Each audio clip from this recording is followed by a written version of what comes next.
Ageu fica depois de Sofonias. Ajudou ou piorou?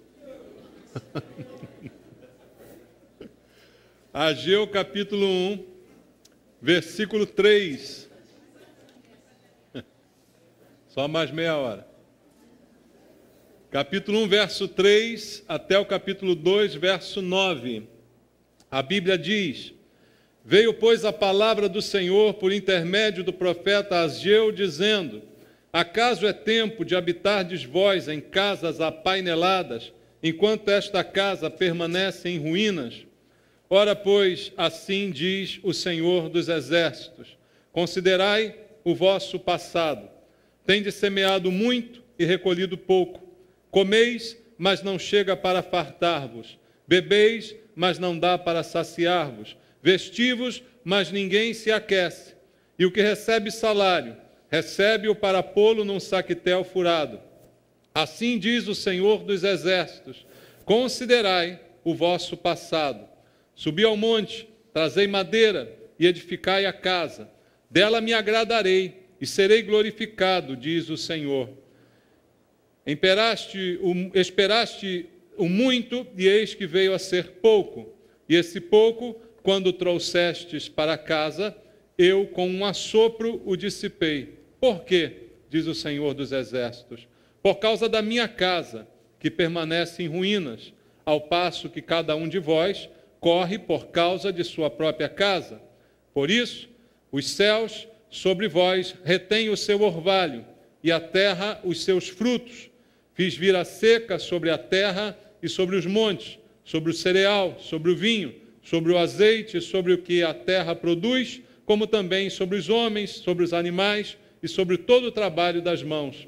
Então, Zorobabel, filho de Selatiel, e Josué, filho de Josadaque, o sumo sacerdote, e todo o resto do povo, atenderam a voz do Senhor seu Deus e as palavras do profeta Ageu, as quais o Senhor seu Deus tinha mandado dizer, e o povo temeu diante do Senhor. Então Ageu, o enviado do Senhor, falou ao povo, segundo a mensagem do Senhor, dizendo: Eu sou convosco, diz o Senhor. O Senhor despertou o espírito de Zorobabel, filho de Salatiel, governador de Judá, e o espírito de Josué, filho de Josadaque, o sumo sacerdote, e o espírito do resto de todo o povo. Eles vieram e se puseram ao trabalho na casa do Senhor dos Exércitos, seu Deus, ao 24º dia do 6º mês. No 2º ano do rei Dario, no 7º mês, ao 21º do mês, veio a palavra do Senhor por intermédio do profeta Ageu, dizendo: Fala agora a Zorobabel, filho de Salatiel, governador de Judá, e a Josué, filho de Josadaque, sumo sacerdote, e ao resto do povo, dizendo: Quem dentre vós que tenha sobrevivido contemplou esta casa na sua primeira glória? E como a vedes agora? Não é ela como nada aos vossos olhos?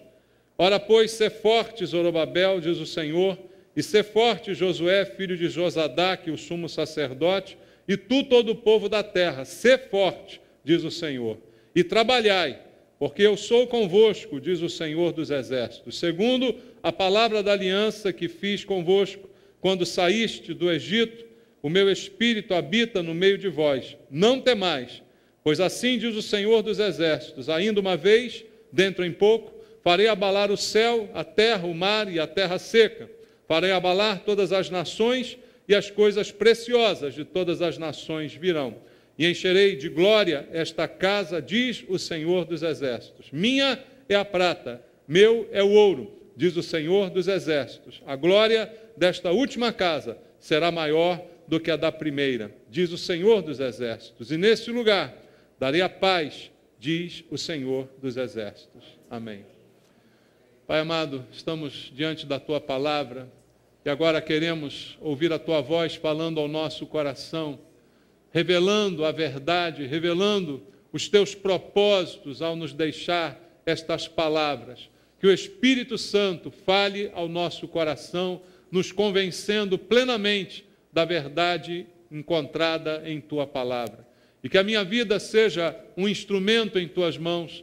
E para isso eu te peço unção, poder do Espírito Santo, para que eu seja usado pelo Senhor na ministração da Tua palavra, e somente a verdade, somente a Tua vontade seja revelada a cada um de nós esta noite. Peço a Tua bênção sobre este momento, em nome de Jesus. Amém. Graças a Deus. Podem sentar. Amados, este texto é uma profecia de Ageu, em que ele foi usado por Deus para falar a um povo numa determinada ocasião em que eles estavam com um grande trabalho pela frente, que era reedificar o templo que havia sido destruído. E é interessante esse texto, como vários outros que a gente poderia citar na Bíblia, em que Deus está mostrando o seu zelo sobre a sua casa, que chamamos templo. E isso parece que não agrada muito a algumas pessoas, principalmente no momento atual em que nós vivemos, em que há uma igreja paralela à igreja, em que muitas pessoas hoje já não frequentam uma igreja, que nós chamamos de desigrejados, pois acreditam eles que Deus está em toda parte e que em qualquer lugar eu posso servir a Deus, em qualquer lugar eu posso adorá-lo, e citando Jesus, onde houver 2 ou 3, Jesus estará ali no meio deles, então eu não preciso de uma igreja nos moldes que nós conhecemos. E alguns também, baseado nesse pensamento, argumentam, segundo diz a palavra de Deus, que Deus não habita em santuários feitos por mãos humanas. Então é um argumento que alguns utilizam para desqualificar a igreja no que se refere a templo, a lugar de reunião, a congregação, como estamos acostumados. Alguns, como eu disse, usam o texto que está em Atos, eu quero ler com você, capítulo 17, versículo número 24. Atos, capítulo 17, verso número 24, está escrito assim: o Deus que fez o mundo e tudo que nele existe, sendo ele Senhor do céu e da terra, não habita em santuários feitos por mãos humanas. Esse é o texto citado por muitos para desqualificar, de repente, a igreja nos moldes tradicionais ao qual estamos acostumados, ou para dizer que não é necessário um templo e talvez tanto dinheiro, tanto gasto com um prédio que não tem nenhum sentido, talvez esse dinheiro fosse melhor utilizado em outro tipo de coisa, em assistência aos pobres, e por aí vai, tantos argumentos que nós estamos aí cansados de ouvir. Interessante, irmãos, é que esse texto utilizado está completamente fora do seu contexto, se usado desta maneira. Atos capítulo 17, o apóstolo Paulo está discursando em Atenas, um lugar de idolatria, um lugar em que inúmeros templos eram erguidos a deuses falsos e estranhos, em que muitos ídolos estavam espalhados pela cidade e muitos lugares de reunião eram erguidos para cultuar a estes deuses.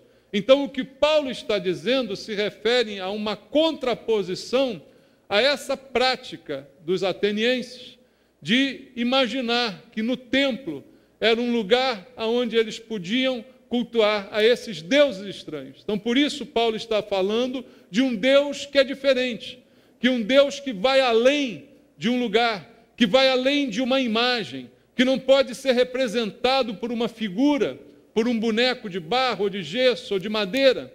Paulo está, então, apresentando um Deus muito mais poderoso, que é de todas as coisas e não só de uma determinada coisa, como eram os deuses das mitologias, não é?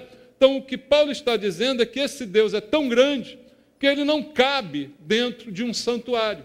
Nenhum santuário, nenhum templo, nenhum prédio construído por um homem pode ter a pretensão de conter Deus.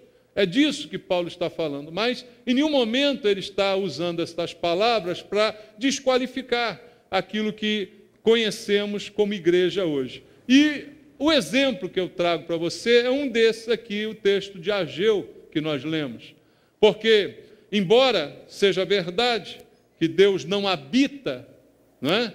O templo não é a habitação de Deus. Onde é a habitação de Deus, irmãos?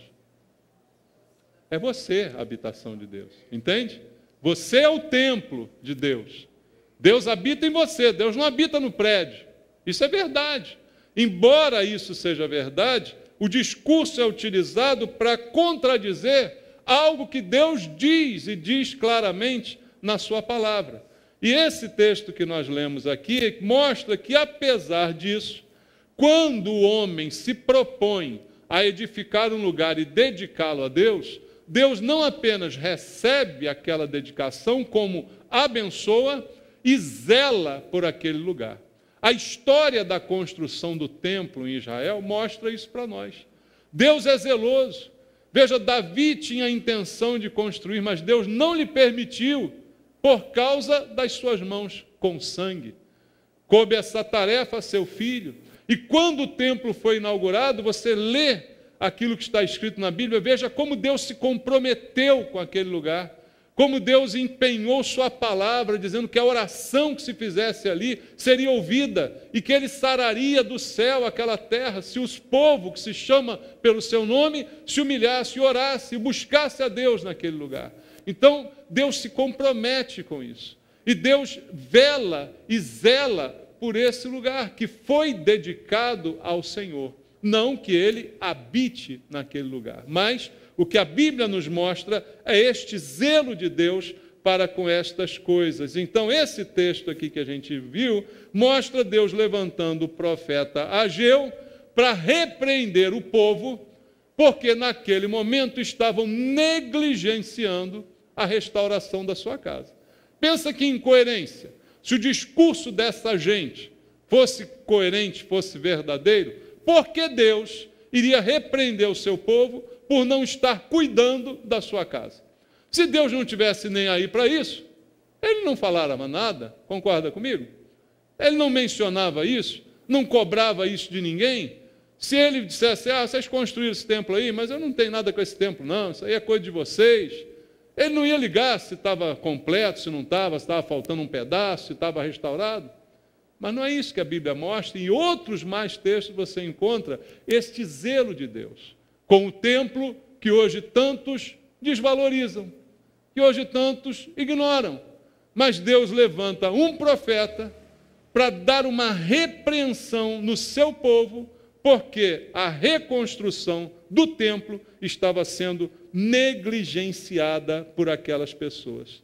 Então, o templo construído por Salomão, que Deus abençoou, que Deus confirmou, fazendo milagres ali, ele foi completamente destruído por Nabucodonosor na sua invasão, na invasão babilônica.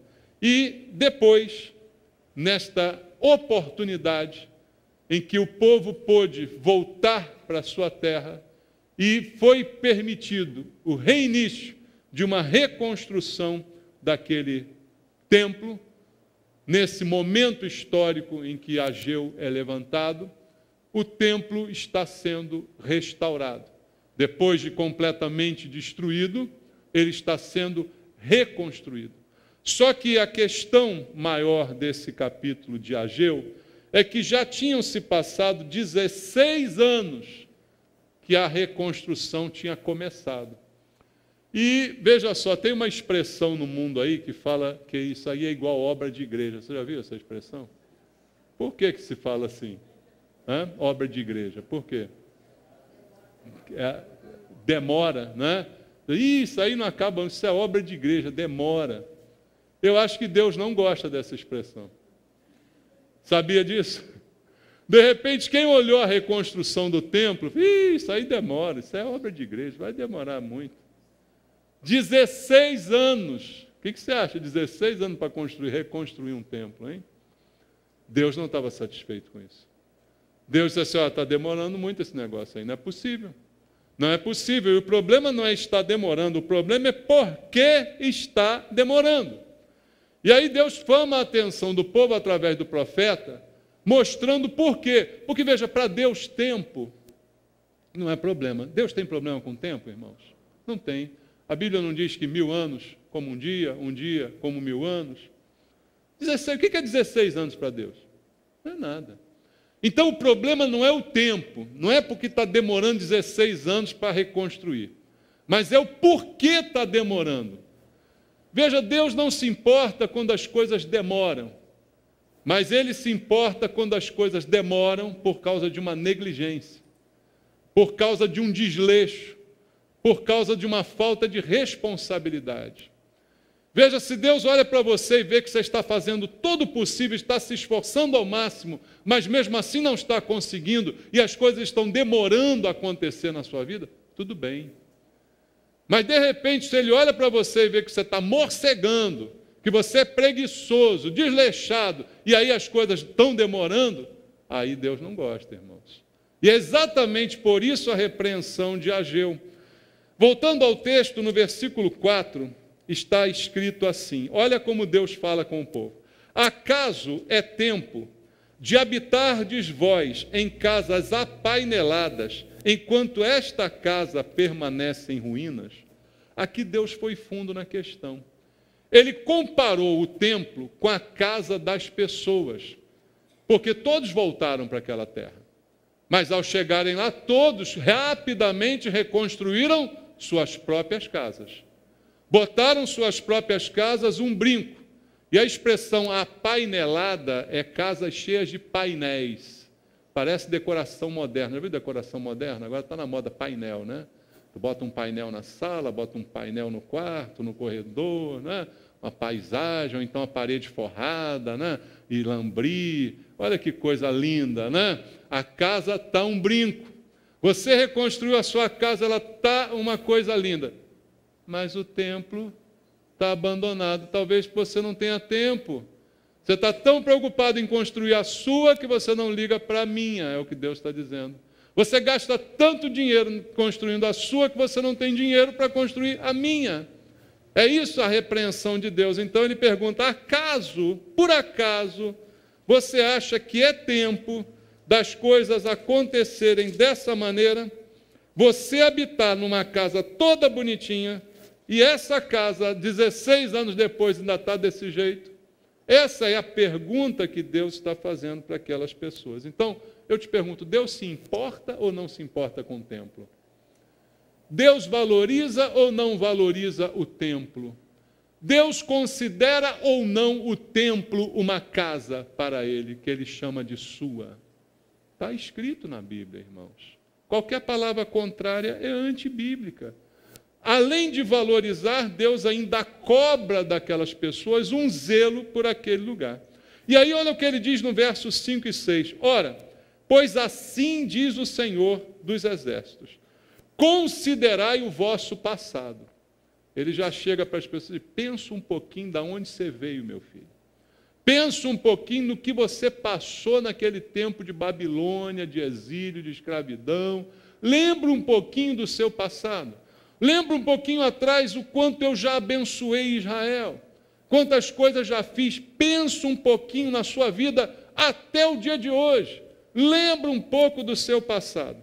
E aí ele diz, na sua história, versículo 6, você pode ver que você tem semeado muito e recolhido pouco. Você come, mas não se satisfaz. Você bebe, mas não se sacia. Você se veste, mas não se aquece. Você recebe o salário e é como se ele entre num saquetel furado e quando você mal vê, ele acabou. Olha o que Deus está dizendo para aquelas pessoas. Sabe o que acontece? Por causa desse desleixo de vocês, com a casa que eu decidi chamar de minha, e porque vocês tiveram condição de cuidar da de vocês, mas não ligaram por cuidar da minha, pensa um pouquinho se essa não é a razão de tanta coisa ruim estar acontecendo na vida de vocês. Pensa um pouquinho se essa não é a razão de tantos probleminhas que vocês poderiam evitar. E muitos tinham esta sensação, como ainda hoje alguns de nós têm, irmãos. A gente diz assim, eu trabalho, eu me esforço, olha, eu tento botar as coisas dentro de casa, mas eu recebo o salário, quando eu vou ver o salário acabou e o mês continua. Não tem muita gente vivendo isso? E nesse caso específico, Deus está dizendo a causa disso, a causa desse problema, dessa realidade que você está vivendo, dessa sensação de se vestir e não se aquecer, esta sensação de comer e não bastar, de beber e continuar com sede, de receber o salário, mas não ter para fazer alguma coisa, isso é decorrente do desleixo de vocês para com a minha casa. Veja, irmãos, é essas coisas que Deus está nos ensinando. Porque os princípios de Deus, como eu digo a vocês, são eternos. Se era assim nessa época, continua sendo assim hoje. Deus não mudou de ideia, Deus não mudou de padrão. Se Ele percebe que ainda hoje nós resolvemos os nossos problemas antes de resolver os problemas dele, a mesma coisa se aplica a nós. Por isso, dízimo na Bíblia é chamado de primícia, porque é antes de qualquer outra coisa. O povo ali estava fazendo diferente, recebia, aí botava um painel na sua casa. Aí depois, se sobrasse alguma coisa, botava uma pedrinha no templo que estava em reconstrução. Era dessa forma que as pessoas estavam fazendo naquele momento. Então isso não é primeiro lugar. Deus estava, talvez, em último lugar. E aí ele diz, lembre do seu passado. De repente é por isso que o teu salário, a sensação que você tem é de colocá-lo num saquetel furado. E ele continua mais ainda dizendo no versículo 9, olha só, esperastes o muito, e eis que veio a ser pouco. E esse pouco, quando o trouxeste para casa, eu com um assopro o dissipei. Por quê? Diz o Senhor dos Exércitos. Por causa da minha casa. Preste atenção, irmãos. Você esperava muita coisa. Você esperava um resultado do seu trabalho. Você esperava uma prosperidade. Você esperava um aumento na sua renda. Você esperava. E aí você trouxe para a sua casa. Mas Deus está dizendo que Ele assoprou e dissipou o que você trouxe. Veja, não foi o diabo. Não foi o gafanhoto devorador. Foi Deus que soprou. Ele diz assim, eu soprei e dissipei. E por que eu fiz isso? Por causa da minha casa, que permanece em ruínas. Ao passo que cada um de vós corre por causa da sua própria casa. A minha ficou de lado. Então é por isso que eu tenho soprado o que você traz para dentro da sua. Por isso os céus sobre vós retêm o orvalho. E a terra retém os frutos. Quer dizer, a chuva não vem, o fruto não produz como poderia, não é? O fruto do trabalho não é tão abundante quanto poderia ser.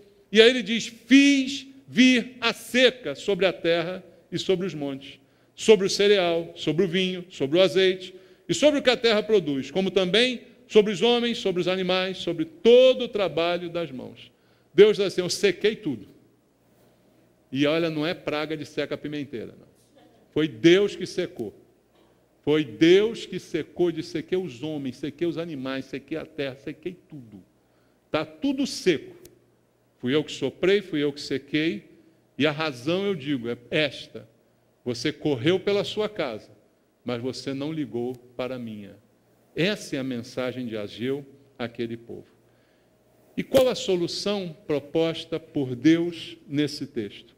Versículo 7 diz assim, assim diz o Senhor dos Exércitos. Mais uma vez, o que ele fala?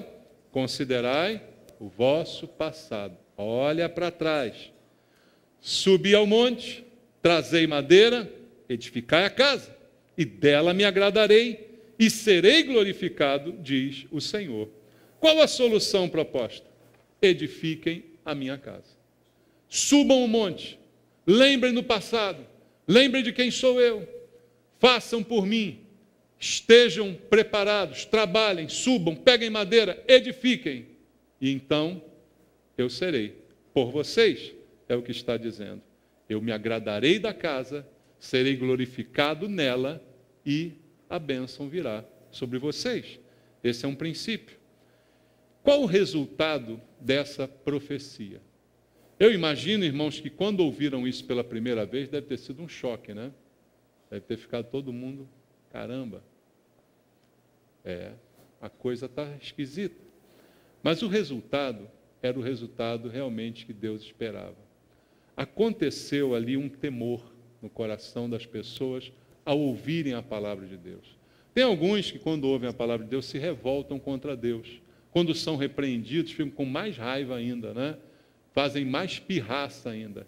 Mas os que são de Deus, quando são repreendidos, consertam a sua vida. Entende? E aquele povo se consertou nessa profecia, porque houve um temor como resultado. Versículo 12 diz assim: então, Zorobabel, filho de Salatiel, Josué, filho de Josadaque, o sumo sacerdote, e todo o resto do povo, o que eles fizeram? Atenderam a voz do Senhor, seu Deus, e as palavras do profeta Ageu, as quais o Senhor, seu Deus, tinha mandado dizer. E o povo temeu diante do Senhor. Não há nada melhor do que ouvir a palavra de Deus e obedecer. Atender. Nenhum deles fez de conta que não era com eles. Eles atenderam a palavra. E ao atender, temeram. Tiveram aquele sentimento de respeito por Deus. De repente lembraram do seu passado e viram o quanto Deus já havia feito por eles. E viram quantas vitórias o Senhor já tinha dado a eles. Como Deus já havia operado no meio deles. Lembraram. Concordaram com a palavra de Deus, atenderam a palavra de Deus e, por causa disso, temeram ao Senhor.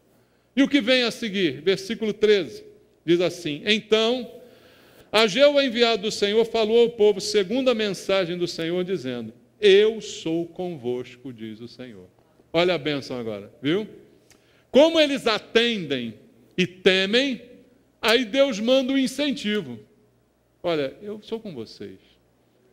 Se vocês ouvirem, se vocês consertarem, eu sou com vocês. Eu estarei com vocês. Eu paro de soprar. Eu paro de secar. Eu incentivo vocês a me obedecerem. Irmãos, Deus é maravilhoso, porque Ele nos incentiva a obedecer. Eu sempre digo isso, obediência não merece prêmio. Obediência é obrigação. Mas Deus é tão bom que Ele incentiva a obedecer. Essa é a questão do dízimo que muitos não entendem. Você não está fazendo uma troca com Deus. É uma obrigação, é um dever. Tem que fazer, mas Deus incentiva você a fazer, ao abençoar. Interessante que ontem, na nossa reunião do conselho, Bispo Miguel disse uma coisa muito interessante que eu guardei e gostei. Ele comentava que nós temos a mania de dizer que nós trouxemos o nosso dízimo para a igreja, né? Ou então diz assim, o dízimo do irmão fulano, o dízimo da irmã fulana. E isso está completamente errado, porque você traz para a igreja o dízimo do Senhor. Concorda? Que você está trazendo. Porque quando você recebeu, o que você recebeu é dele. E o dízimo é uma parte dele. Então você traz o que é do Senhor. É por isso que em Malaquias apresenta-se o conselho de roubar a Deus. Como eu posso roubar algo que é meu? Se fosse meu, eu não estou roubando se não dou. Mas como não é meu, é do Senhor, aí eu estou roubando. Entendeu a analogia? O dízimo que trazemos não é nosso, mas é do Senhor. Estamos apenas entregando aquilo que pertence a Ele. E é esse o estímulo que Ele nos dá ao nos abençoar. Ao fazer a chuva cair no tempo certo, ao fazer a terra produzir mais fruto, ao fazer o salário render no final do mês. É a bênção que o Senhor nos dá. Como incentivo, como estímulo a obedecer simplesmente aquilo que devemos fazer. E assim Deus está fazendo com esse povo. E o versículo 14 e 15 diz assim: o Senhor despertou o espírito de Zorobabel, filho de Salatiel, governador de Judá, e o espírito de Josué, filho de Josadaque, o sumo sacerdote, e o espírito do resto do povo. Eles vieram e se puseram ao trabalho na casa do Senhor dos Exércitos, seu Deus. Deus despertou pela palavra de repreensão aquele povo para o trabalho, começando do governador até o povo todo. Todos foram despertos no seu espírito. A palavra de Deus toca no espírito humano. E quando acontece isso, há um mover do espírito.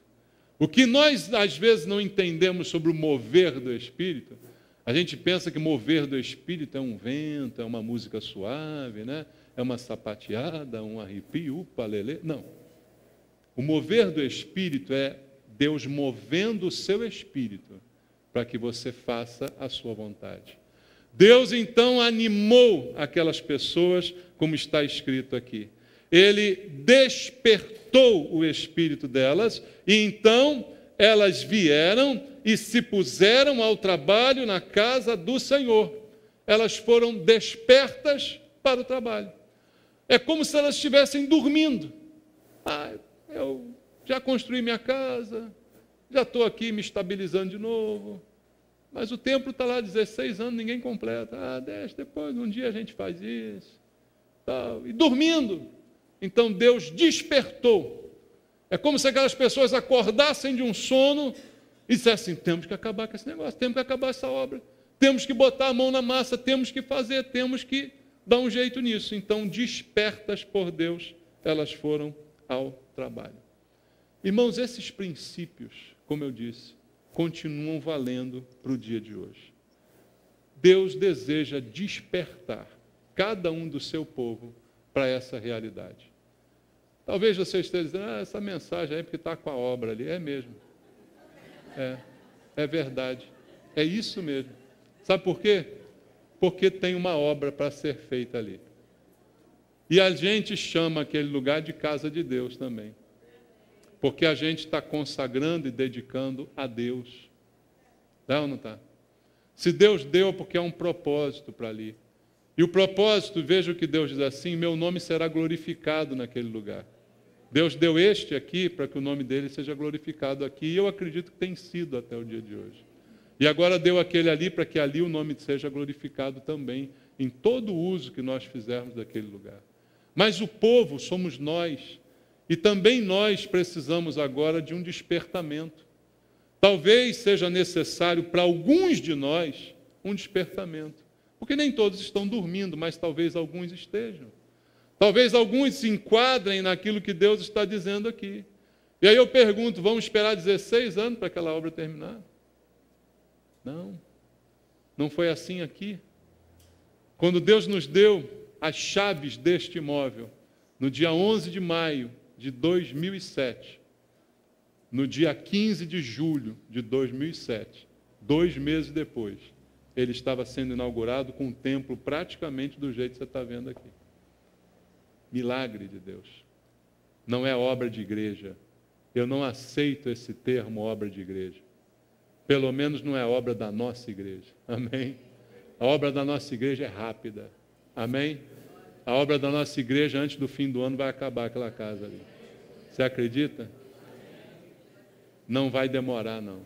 Só que cada um de nós tem que acordar. Cada um de nós precisa ouvir e temer. Cada um de nós precisa dizer, Deus está falando comigo. Despertar para essa realidade. Entender, Deus quer que eu obedeça, Ele vai me motivar a obedecer. E se eu for fiel, Ele certamente é mais fiel ainda do que eu. E Ele certamente vai ainda melhorar a minha vida. É uma constante o que Deus tem feito. Mas, por outro lado, às vezes eu fico rodando com esses problemas, com essa sensação de que falta, de que não me alimento, de que não me cubro, de que o salário não dá. E Deus está me perguntando, é você? Será que é porque? Será que é porque não sou, não tenho sido, não tenho obedecido, não tenho feito? Tenho cuidado de tudo que é meu, menos do que é do Senhor? Essa é a questão colocada por Deus para todos nós aqui. Deus está nos chamando para lembrar do passado. Lembra do teu passado. Lembra de como você chegou até aqui. E veja, no capítulo 2, ele fala mais uma vez do passado. Capítulo 2, verso 3, ele diz, quem dentre vós que tenha sobrevivido contemplou esta casa na sua primeira glória? E como a vedes agora? Não é ela como nada aos vossos olhos? Ele diz, lembra como foi o primeiro templo? Lembra a glória que era essa casa? E você lembra que na inauguração do primeiro templo, Deus encheu aquela casa de glória? Você lembra do milagre mencionado na Bíblia? Como Deus encheu aquela casa de glória? Então Deus diz, lembra daquela casa? Agora olha só isso aqui. Olha do jeito que está. Lembra disso. Olha para isso. Veja, Deus está te chamando para você perceber e lembrar como eram as coisas e como elas ficarão melhores. Porque Deus não piora, Deus sempre melhora, irmãos. E aí é o que ele diz aqui no verso 4. Ora, pois, sê forte, Zorobabel, sê forte, Josué, sê forte, povo da terra, trabalhai, porque eu sou convosco, diz o Senhor. Olha como era, mas não seja fraco, não desanime, não se ache incapaz, seja forte, participe, põe as mãos na massa, dê o seu melhor, faça o que estiver ao seu alcance, coloque Deus em primeiro lugar, seja forte, é o que ele está dizendo para cada um aqui. E no verso 5, segundo a palavra da aliança que fiz convosco, quando saíste do Egito, e meu espírito habita no meio de vós, não temais. Ele está dizendo, eu tenho uma aliança com você.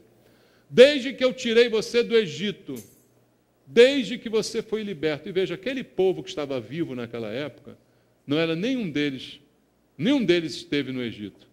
Mas Deus está falando, lembra, eu já fiz isso por vocês, pelo povo. Eu libertei vocês.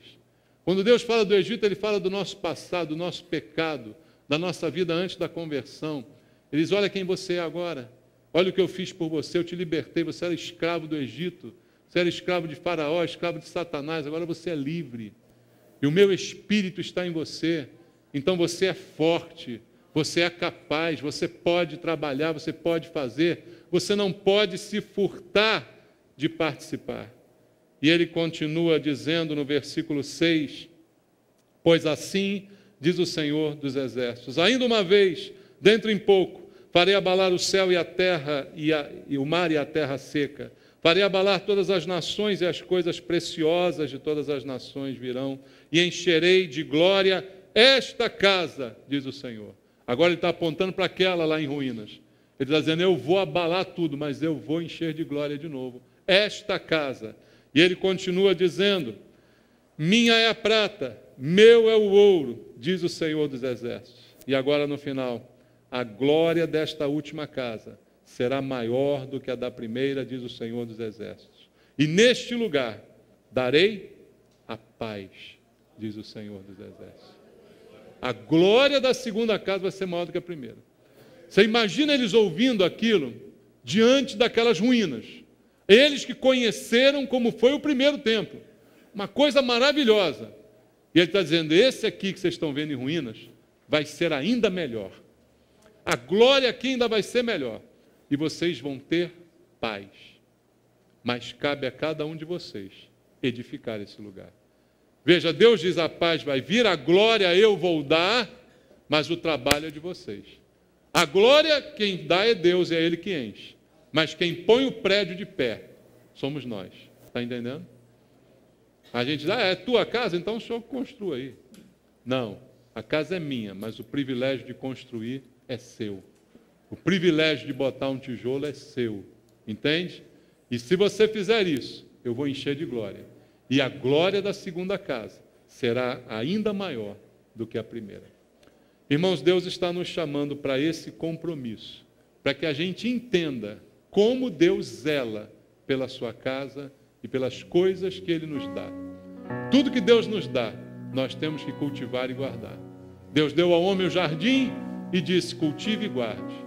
Deus nos deu esse prédio, a gente tem que cultivar e guardar. Deus te deu qualquer coisa na sua vida, você tem que zelar pelo que você tem. Você tem que cuidar das suas coisas, você não pode deixar estragar. É zelo. Zelo é uma característica de Deus. Deus tem cuidado, entende? E a promessa é que tudo que Ele faz, cada vez mais, é ainda melhor. Cada dia fica melhor ainda. Amém? Participe então. Seja um construtor E Deus desperte você para o trabalho, em nome de Jesus. Amém?